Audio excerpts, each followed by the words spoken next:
Step 1. Forget health. Eat all the junk food you want, each and every day, and don't even bother thinking about exercising because honestly, you are not going to do it anyway. Step 2. Forget wealth. Get as many credit cards as possible and max out on all of them.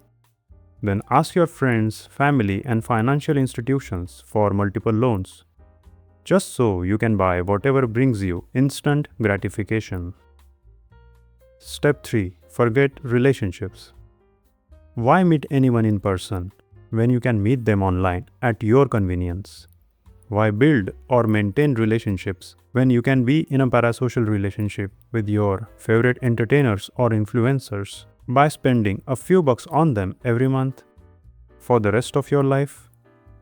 Doesn't that sound wonderful? Follow these steps and sooner than later, you will become A. miserable, B. poor AF, and C. hollow from the inside.